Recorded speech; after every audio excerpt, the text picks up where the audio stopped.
আসসালামু আলাইকুম। আমার স্কুল আমার স্যার চ্যানেলে সবাইকে স্বাগতম। আজকে আমি এমন একটা গুরুত্বপূর্ণ অধ্যায় নিয়ে আলোচনা করব, যে অধ্যায়টি অষ্টম শ্রেণী, নবম শ্রেণী এবং চাকরি প্রার্থী যারা আছেন তাদের প্রত্যেকের জন্য গুরুত্বপূর্ণ। সেই বিষয়টি হলো সেট। তো আজকের এই ভিডিওতে আমি সেটির যে বেসিক যে আলোচনা, সে বিষয়গুলো নিয়ে আলোচনা করব। সেটি বেসিক বিষয়গুলো বলতে আমরা কি বুঝি, সেগুলো হলো সেটের পরিচয়, সেট প্রকাশের পদ্ধতি, বিভিন্ন প্রকার সেট, যেমন সসীম সেট, অসীম সেট, ফাঁকা সেট, উপসেট, প্রকৃত উপসেট, সেটের সমতা, সেটের অন্তর, সার্বিক সেট, পূরক সেট, সংযোগ সেট, ছেদ সেট, নিঃছেদ সেট, শক্তি সেট, ক্রমজোড়, কার্তেশীয়, গুণজ, এই বিষয়গুলি নিয়ে আমরা আলোচনা করব। তো প্রথমে আমরা কি করব, সেটের যে কি বলে প্রাথমিক ধারণা, সে বিষয়ে আমরা আলোচনা করে নিই। সেটের সংজ্ঞা আমরা জানি যে বাস্তব বা চিন্তা জগতের সুসংজ্ঞায়িত বস্তুর সমাবেশ বা সংগ্রহকে সেট বলে। আসলে এই সংজ্ঞাটি আমার মনে হয় তোমাদের কাছে একটু জটিল মনে হয়েছে, তাই না? কেননা এখানে বাস্তব জগৎ, চিন্তা জগৎ আবার সুসংজ্ঞায়িত শব্দগুলো দ্বারা আসলে কি বোঝায়। হ্যাঁ, তোমার আশেপাশে অনেক বস্তুর সেট আছে, যেমন ডিনার সেট, বইয়ের সেট, খেলোয়াড়দের সেট ইত্যাদি। আবার এমনও সেট আছে যেটাকে তুমি চিন্তা করে বলতে পারো, যেমন তোমার পরিবারের সদস্যদের সেট তুমি গঠন করতে পারো, বিভিন্ন সংখ্যা নিয়ে তুমি গঠন করতে পারো। এগুলো তোমার হলো চিন্তা জগতের সেট। তাহলে বাস্তব জগতের সেট বলতে আমরা কি বুঝি, যেগুলো আমরা তোমার পরিবেশ থেকে বা আশপাশ থেকে যেগুলো আমরা দেখতে পাই, যে সমস্ত সেট আমরা দেখি, সেগুলো হলো বাস্তব জগতের সেট। চিন্তা জগৎ হলো যেটা কল্পনা করে আমরা যে সমস্ত সেট বের করতে পারি, বা চিন্তা করে যে সমস্ত সেট বের করতে পারি, সেগুলো হলো চিন্তা জগতের সেট। আরেকটা বিষয় সুসংজ্ঞায়িত।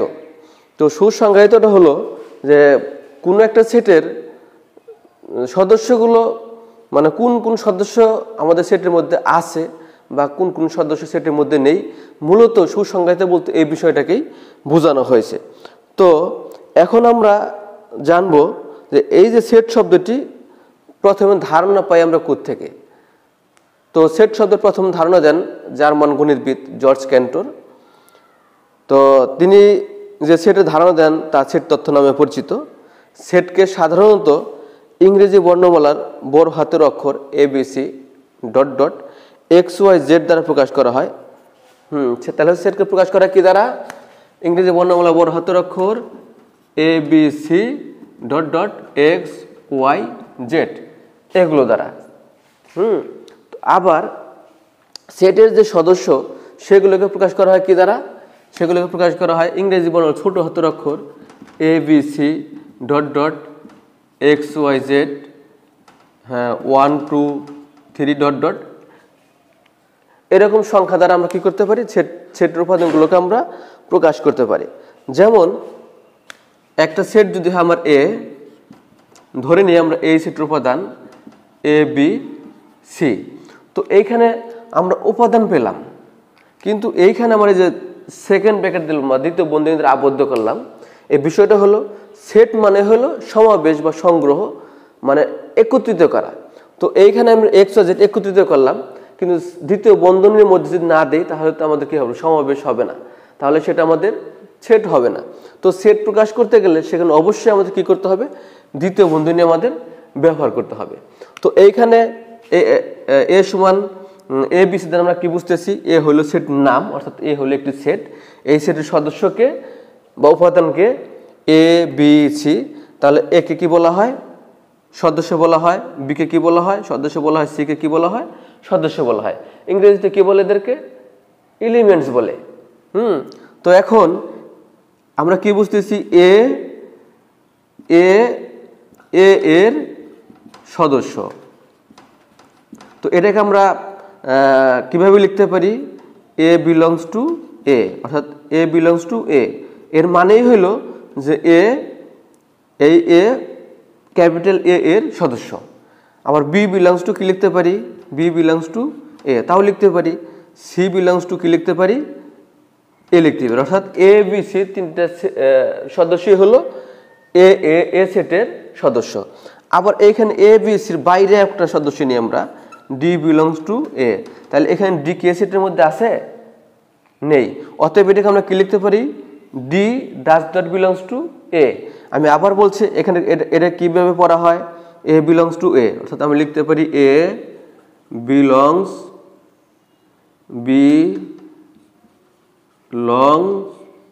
টু এ। তাহলে এখানে কি বি বিলংস টু এ, তাহলে সি বিলংস টু এ। তাহলে এটাকে আমরা কি লিখবো, যে D does not belong to A. ঠিক আছে, তার মানে হলো ডি কার সদস্য না, ডি এ সেটের সদস্য নেই। এই কারণে আমরা কি লিখবো, ডাজ নট বিলংস টু, এখানে এস হবে। ঠিক আছে, তো এই হলো আমার সেটের প্রাথমিক ধারণা। ঠিক আছে,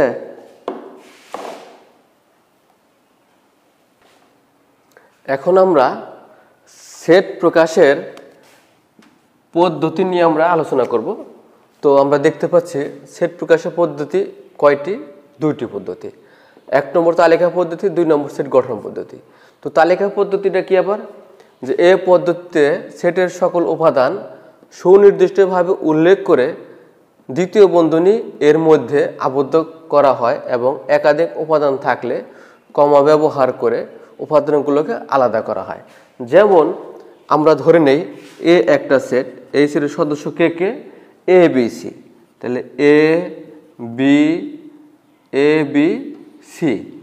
তাহলে এই যে এখানে আমাদের কি ব্যবহার করা হলো, কমা ব্যবহার করা হলো। এমনকি সেটের উপাদানগুলো কি বোঝাচ্ছে, সুনির্দিষ্ট। অর্থাৎ আমরা জানতেছি এ সেটের সদস্য কে কে, এই সেটের সদস্য এ সেটের সদস্য বি, এই সেটের সদস্য সি। অর্থাৎ উপাদানগুলো কিরকম, একদম নির্দিষ্ট করা। এবং এখানে কি আছে, একাধিক উপাদান আছে। অর্থাৎ এখানে কয়টা উপাদান, 3টা উপাদান, তার মানে একাধিক উপাদান। তো একাধিক উপাদান তাহলে কি হবে, উপাদানগুলোকে কমা ব্যবহার করে পৃথক করতে হবে, আলাদা করতে হবে। এমনও হতে পারে যে বি একটা সেট, যে সেটের সদস্য কয়টা, শুধুমাত্র একটা। সেক্ষেত্রে আমরা লিখতে পারি যে 1 একটা সদস্য ধরলাম। অর্থাৎ একটা উপাদান কি হতে পারে, একটা সেট গঠিত হতে পারে। ঠিক আছে, তো এই হলো আমার কি তালিকা পদ্ধতি। এখন কি আলোচনা করব, সেট গঠন পদ্ধতি। কি লেখা আছে, এই পদ্ধতিতে সেটের সকল উপাদান সুনির্দিষ্টভাবে উল্লেখ না করে উপাদান নির্ধারণের জন্য সাধারণ ধর্মের উল্লেখ থাকে। যেমন এখানে কি বলছে, অর্থাৎ উপাদানগুলো কি থাকবে না, আমাদের নির্দিষ্ট করা থাকবে না, থাকবে কি তাদের বৈশিষ্ট্য বা সাধারণ ধর্ম। যেমন এখানে আমরা একটু উদাহরণের মাধ্যমে ক্লিয়ার করি। যেমন এখানে কি আছে, এ একটা সেট, এই সেটের সদস্য কারা হবে, তাদের বৈশিষ্ট্য দেওয়া আছে বা তাদের সাধারণ ধর্ম দেওয়া আছে। সে ধর্মটা কি, স্বাভাবিক বিজোড় সংখ্যা। তো এখানে এক্স দ্বারা কি বোঝাইছে, এক্স দ্বারা বোঝাইছে ওই সকল সদস্য, যে সকল সদস্য কি হবে, স্বাভাবিক বিজোড় সংখ্যা হবে। তাহলে স্বাভাবিক বিজোড় সংখ্যা বলতে আমরা কি বুঝি, তাহলে এই স্বাভাবিক বিজোড় সংখ্যা কোনগুলো, 1, 3, 5, 7, এই যে সংখ্যাগুলো, এগুলো সংখ্যা কি আমাদের স্বাভাবিক বিজোড় সংখ্যা। তো এইখানে এটার মানে কি বোঝায় এখানে, অর্থাৎ এ একটা সদস্য, এ একটা সেট, এদের সদস্য কারা, এক্সটা কেমন হবে, এরূপ যেন, এই চিহ্নকে আমরা কি বলি, সাজ দ্যাট বা যেন কিরকম হবে, এক্সটা কি হবে, স্বাভাবিক বিজোড় সংখ্যা হবে। তার মানে এটা দ্বারা কি বোঝাতেছে, যেমন 1, 3, 5, 7 এরকম বোঝায়, ডট ডট স্বাভাবিক বিজোড় সংখ্যা। তো স্বাভাবিক বিজোড় সংখ্যার কি কখনো শেষ আছে, এখানে কোন লিমিট দেওয়া আছে, তা কিন্তু দেওয়া নেই। এখানে কি হবে, এই স্বাভাবিক বিজোড় সংখ্যাটা কি আমার চলমান থাকবে। এখানে কি লিখছি আমরা, ডট ডট দিয়েছি। ঠিক আছে, তো এখানে আমরা কি জানলাম, সেট গঠন পদ্ধতি মানে হলো সাধারণ ধর্মের উল্লেখ। তাহলে এখন আমরা বিভিন্ন প্রকার সেট সম্পর্কে আমরা আলোচনা করব। যেমন সসীম সেট। সসীম সেটের সংজ্ঞা থেকে আমরা কি জানি, যে সেটের উপাদান সংখ্যা গণনা করে নির্ধারণ করা যায় তাকে সসীম সেট বলে। তাহলে গণনা করে নির্ধারণ করা যায় তার মানে হলো এই সেটে কয়টা উপাদান আছে সেটা আমরা কি করে বলতে পারি, গণনা করে বলতে পারি। এই সেটে 3টা বা 5টা বা 7টা উপাদান আছে, এরকম গণনা করে যেটা বলতে পারি সেটা হলো আমাদের সসীম সেট। যেমন এখানে ডি একটা সেট, এই সেটের সদস্য কে কে এক্স ওয়াই জেড, তার মানে কি এই সেটের সদস্য কয়টি, 3টি, আমরা নির্দিষ্ট করে বলতে পারছি। এই একটা সেট, এই সেটের সদস্য কি 3 6 9 ডট ডট কত 60, তার মানে কি 3 3 এরকম, তাহলে কত হলো 3 দ্বারা 60কে ভাগ দিলে কত হবে 20, অর্থাৎ এই সেটের সদস্য আমাদের কয়টি, 20টি আমরা হিসেব করে আমরা বলতে পারি। এফ একটা সেট, এই সেটের কি নির্দেশন দেওয়া আছে আমার এক্স যেন এক্স মৌলিক সংখ্যা এবং 30 থেকে বড় 70 থেকে ছোট, তার মানে কি হবে 30 থেকে বড় এবং 70 থেকে ছোট যে সমস্ত মৌলিক সংখ্যা আছে সেগুলো হলো কি আমাদের এই এফ সেটের সদস্য। তাহলে এই সদস্যগুলো আমরা কি করতে পারি, গণনা করে আমরা বলতে পারি এখানে কয়টা আছে 30 থেকে 70 পর্যন্ত কয়টা মৌলিক সংখ্যা আছে একটু বলো তো হিসাব করে। ঠিক আছে, 20টি মৌলিক সংখ্যা আছে, তাই না? অর্থাৎ এই যে আমরা নির্দিষ্ট করে গণনা করে আমরা বলতে পারলাম যে কোন সেটে কত উপাদান আছে, সেটা হলো আমাদের কি সসীম সেট। ঠিক আছে,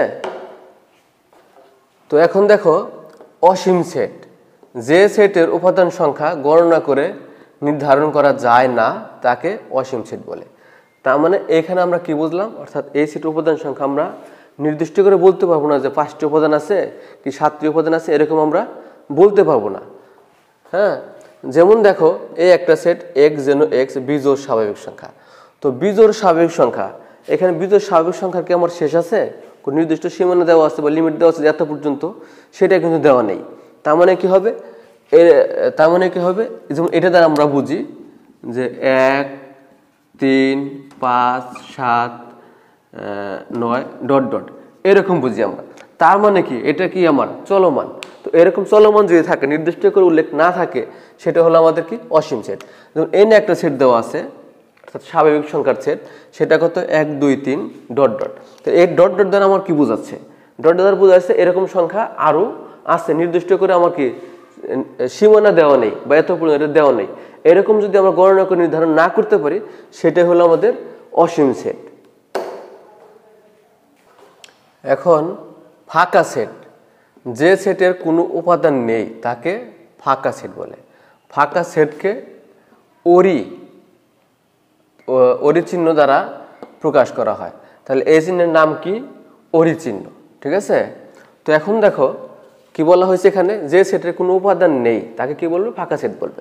যেমন এইখানে এ একটা সেট, এই সেটের কি লেখা আছে এখানে যে এক্স বিলংস টু এন, অর্থাৎ এই সেটের একটা উপাদান হলো এক্স, এক্সটা কিরকম হবে, সংখ্যার মধ্যে হবে, নাম্বার বা সংখ্যার মধ্যে হবে, স্বাভাবিক সংখ্যার মধ্যে হবে।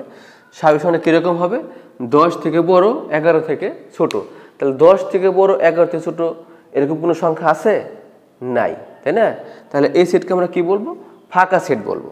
তাহলে এরপর কি আছে, বি একটা সেট দেওয়া আছে, বি সেটে কি দেওয়া আছে এক্স বিলংস টু এন, অর্থাৎ বি সেটের সদস্যকে এক্স, এই সেটের সদস্য কিরকম হবে, নাম্বার মানে সংখ্যার মধ্যে হবে, স্বাভাবিক সংখ্যার মধ্যে হবে, সেই স্বাভাবিক সংখ্যা হলে কিরকম হবে, মৌলিক সংখ্যা হবে এবং 23 থেকে বড় 29 থেকে ছোট, তো 23 থেকে বড় 29 থেকে ছোট কি কোনো মৌলিক সংখ্যা আছে, নেই, তাই না? তো তাহলে এই বি সেটটা কি আমাদের কি ফাঁকা সেট। ঠিক আছে, তাহলে আমরা এখানে কি লিখতে পারি, এখানে কোনো সংখ্যা নেই, তার মানে কি আমার ওরি বা ফাঁকা। এখানে কোনো সংখ্যা আছে, মৌলিক সংখ্যা 23 থেকে বড় 29 ছোট নেই, তাহলে কি লিখতে পারি, এটাকে আমরা ফাঁকা লিখতে পারি। ঠিক আছে, এখন আমরা উপসেটের সম্পর্কে জানবো। কি লেখা আছে, কোনো সেট থেকে যতগুলো সেট গঠন করা যায় এদের প্রত্যেকটি সেটকে ওই সেটের উপসেট বলা হয়। মানে ওরি বা ফাঁকা যে কোনো সেটের উপসেট। যদি বি সেট এ এর একটি উপসেট হয় তাহলে আমরা লিখতে পারি বি সাবসেট এ। এটা কিভাবে পড়া হয়, বি সাবসেট এ, তাহলে সাবসেট বা উপসেট প্রকাশের চিহ্ন কি এটা, তাই না? তো এখন দেখো যেমন এ যদি একটা সেট হয়, এই সেটের সদস্য ধরে নিলাম আমরা এ বি, তাহলে এটা থেকে কয়টা উপসেট গঠন করা যাবে, আমাদের উপসেট গঠন করার সূত্র কি আমার 2n, তার মানে 2n বলতে কয়টা উপাদান, এখানে 2টা উপাদান, 2 স্কয়ার তার মানে কি 4, তার মানে 4টা উপসেট আমার কি গঠন করা যাবে, তাই না? তাহলে এ থেকে আমরা কি করব, এ একটা সেট, এর উপসেট সমূহ কি হবে, তাহলে এ এর উপসেট সমূহ কি কি, এ বি, এ বি, আর এখানে কি লেখা আছে, ফাঁকা যে কোনো সেটের উপসেট। আগের সেট হলো ফাঁকা, তারপর কয়টা উপসেট গঠন করলাম আমরা, 4টা উপসেট গঠন করলাম, 4টা। তো এখন আরেকটা সেট যদি হয় তোমার বি সমান কত, এ, তাহলে এই যে বির যে উপাদান, বির উপাদান কত, এ, কার মধ্যে আছে, এই এ সেটের মধ্যে আছে। তাহলে আমরা কি লিখতে পারি, তাহলে আমরা লিখতে পারি বি সাবসেট কত, এ। ঠিক আছে? তো এখন এই যে এখানে দেখো এ বি, এটা একটা উপসেট, এই সেটটা কার উপসেট, এ এর উপসেট। তার মানে এখান থেকে আমরা কি বলতে পারি, প্রত্যেকটা সেট নিজেই নিজের উপসেট। তার মানে কি এ সাবসেট ওর ইকুয়াল কত, এ। ঠিক আছে?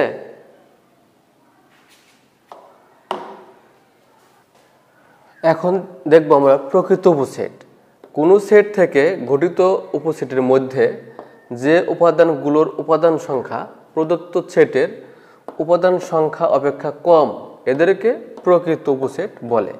উপসেট প্রকাশের চিহ্ন কি দেখছো? হ্যাঁ, তাহলে ফাঁকা বা ওরি যে কোনো সেটের প্রকৃত উপসেট। তো এখন আমরা একটু দেখে নেই, এ যদি একটা সেট হয়, যেমন এ সেটের উপাদান 3, 4, 5, 6, বি যদি একটা সেট হয়, এ সেটের উপাদান 3, 5। তো একটু খেয়াল করো এখানে কি আছে আমার, এখানে কি আছে যে বি সেটের উপাদান কি 3, 5, এটা কার মধ্যে আছে, এ সেটের মধ্যে আছে। অতএব আমরা কি লিখতে পারি যে এমনকি এটার যে উপাদান সংখ্যা কত, এটার উপাদান সংখ্যা কত, 4টা, এটার উপাদান সংখ্যা কটা, 2টা। এমনকি এই উপাদানগুলো কার মধ্যে আছে, এ সেটের মধ্যে আছে। অতএব আমরা লিখতে পারি যে বি এই যে উপসেট বা প্রকৃত উপসেট কার, এর। ঠিক আছে? তো এই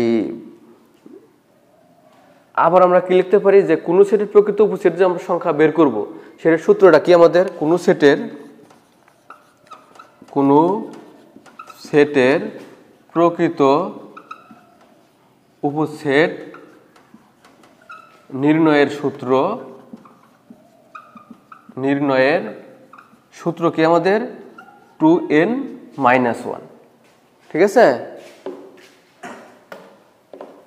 এখন সেটের সমতা, দুইটি সেটের উপাদান একই হলে সেট দুটিকে সমান বলা হয়। এখানে কিন্তু বলা হয় উপাদান সংখ্যা কিন্তু বলা হয় না, এখানে বলছে দুইটি সেটের উপাদান একই হলে সেট দুটি কি বলা হবে, সমান বলা হবে।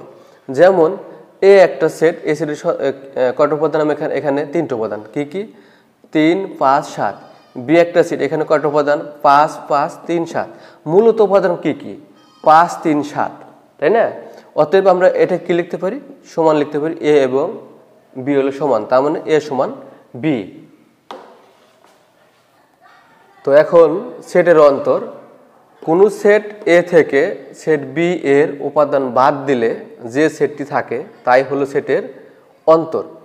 একে কি লেখা হয়, এ বাদ বি অথবা এ বাদ বি। মূলত দুইটা কিন্তু একই জিনিস আমাদের। ঠিক আছে? যেমন ধরো এ যদি একটা সেট হয়, হ্যাঁ, এই সেটের উপাদানগুলো কি কি আমার, 1, 2, 3, 4, 5। বি যদি একটা সেট হয়, তাহলে বি যদি একটা সেট হয়, এই সেটের উপাদান 3, 5। তাহলে আমরা কি বের করব, সেটের অন্তর বের করব। তার মানে এ বাদ বি কি লিখবো আমরা, এর সদস্যকে 1, 2, 3, 4, 5 বাদ বির সদস্যকে 3, 5। তাহলে এখানে কি লেখা আছে, এ বাদ বি, অর্থাৎ হলো এ থেকে বির উপাদানগুলো কি করব আমরা, বাদ দেব। বির উপাদান কি আছে, 3, 5 আছে, তাহলে 3, 5 বাদ দেব। থাকে কি, তাহলে 1, 2, 4। এই হলো আমার কি, সেটের অন্তর। সার্বিক সেট, আলোচনা সংশ্লিষ্ট সকল সেট যদি একটি নির্দিষ্ট সেটের উপসেট হয়, তবে ওই নির্দিষ্ট সেটকে তার উপসেটগুলোর সাপেক্ষে সার্বিক সেট বলে। সার্বিক সেটকে সাধারণত ইংরেজি বর্ণমালা ক্যাপিটাল ইউ দ্বারা প্রকাশ করা হয়, তবে অন্য প্রতীকের সাহায্যেও প্রকাশ করা যায়। যেমন ইউ যদি আমার একটা সার্বিক সেট হয়, এই সেট উপাদান যদি আমার 1 2 3 4 5 6 ইত্যাদি হয়, এবং এ যদি একটা সেট হয় বা উপসেট হয়, এই সেট উপাদান আমার 3 5 6, তাই না? তো এখন এইখানে ইউটা কি আমার সার্বিক সেট, এটাকে আমার একটা উপসেটও বলতে পারবো, একটা সেটও বলতে পারি। কারণ কি, এর প্রত্যেক উপাদান কার মধ্যে আছে? এই ইউ এর মধ্যে আছে। ঠিক আছে, কাজে আমরা কি বলতে পারবো? এ হলো ইউ সেটের একটা উপসেট, ঠিক আছে, বা এই এ এর সার্বিক সেট কত? ইউ। ঠিক আছে, পূরক সেট ইউ সার্বিক সেট এবং এ সেটটি ইউ সেটের উপসেট। এ সেটের বহির্ভূত সকল উপাদান নিয়ে গঠিত সেটকে এ সেটের পূরক সেট বলে। এ সেটের পূরক সেটকে এ সি বা এ প্রাইম বা এ ডট দ্বারা প্রকাশ করা হয়। যেমন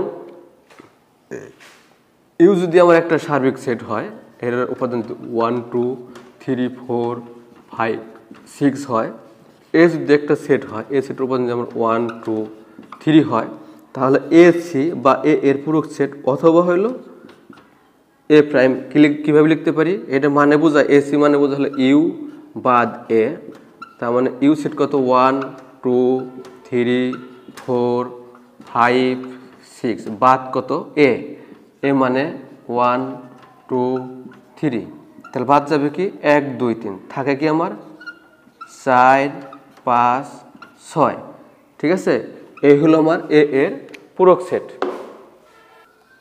সংযোগ সেট দুই বা ততোধিক সেটের সকল উপাদান নিয়ে গঠিত সেটকে সংযোগ সেট বলে। এখন যদি দুটি সেট এ ও বি হয়, হ্যাঁ, তাহলে এ ও বি এর সংযোগ সেট কি হবে? এ এবং বি এর সংযোগ সেট কি হবে? এ সংযোগ বি। এটা কোন পদ্ধতি আমার? এটা হলো তালিকা পদ্ধতি। আবার সেট এ এবং বি এর সংযোগ সেট আমরা আরেকভাবে কি লিখতে পারি, যে এটা নাম দিয়ে আমরা না, এই এ সংযোগ বি তালিকা পদ্ধতি। আবার এটাকে লিখতে পারি আমরা যে এক্স এ সংযোগ বি সমান কত লেখা যায়? এক্স যেন এক্স বিলংস টু এ, হ্যাঁ, অথবা কত?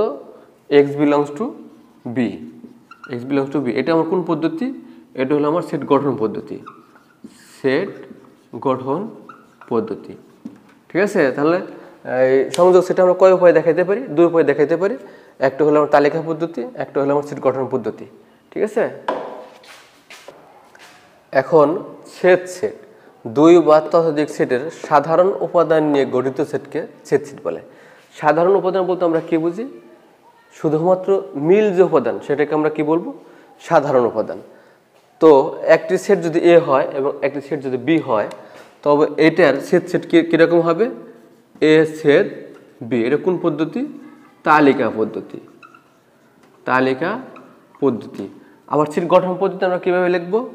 যে এ সেট বি সমান কত? এক্স বিলংস টু এক্স, আর এক্স যেন এক্সটা কিরকম হবে? এক্স বিলংস টু এ এবং এক্স বিলংস টু বি। এই হলো আমাকে সেট, অর্থাৎ সেট প্রকাশের পদ্ধতি। আমার এখানে সেটের ক্ষেত্রে কয় পদ্ধতি আছে? দুই পদ্ধতি আমরা প্রকাশ করতে পারি। একটা হলো তালিকা পদ্ধতিতে এরকম, আর সেট গঠন পদ্ধতিতে এরকম। নিঃছেদ সেট যদি দুটি সেটের মধ্যে কোনো সাধারণ উপাদান না থাকে, তবে সেট দুটিকে পরস্পর নিঃছেদ সেট বলা হয়। যদি একটি সেট এ এবং আরেকটি সেট বি হয়, তাদের মধ্যে যদি কোনো সাধারণ উপাদান না থাকে, তবে নিঃশ্বেদ সেটকে আমরা কিভাবে লিখতে পারি, এ ছেদ বি ইকুয়াল ফাঁকা লিখতে পারি।